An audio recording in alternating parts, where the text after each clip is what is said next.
Herkese merhaba arkadaşlar. Kanalıma hoş geldiniz. Elimizde Redmi A5 telefon var. Bunu sıfırdan hızlı kurulumunu yapacağız. Onun nasıl yapılacağını göstereceğim size. Şöyle telefonumuz şu arkadaşlar. Şöyle hemen etiketi kaldıralım.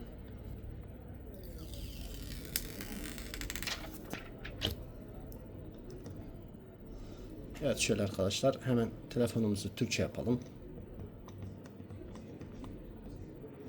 Şöyle Türkçeyi seçiyoruz arkadaşlar.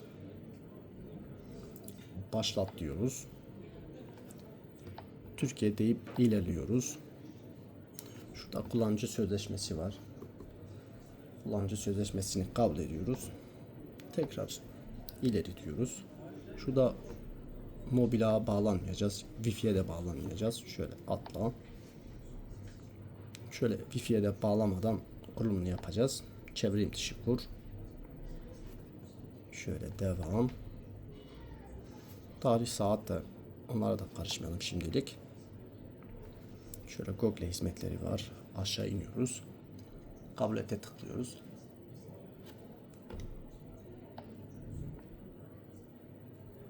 Desen de oluşturmayacağımız için şöyle hemen atla diyelim. Tekrar atla diyoruz. Şöyle şunların hiçbirine karışmayalım ya da şu duvar kağıdı döngüsü. Onu kapatalım. İleri diyoruz.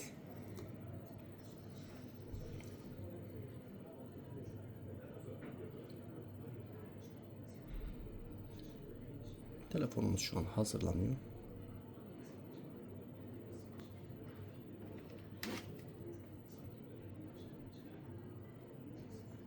Evet şöyle telefonumuz açıldı. Şöyle ayarlara tıklayalım. Şöyle telefon hakkında Redmi A5. Şöyle telefon hakkında.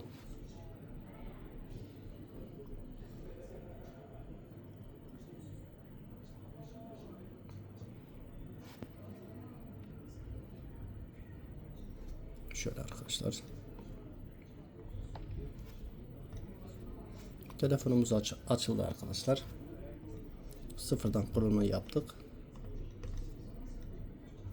İşlemimiz tamamlandı arkadaşlar.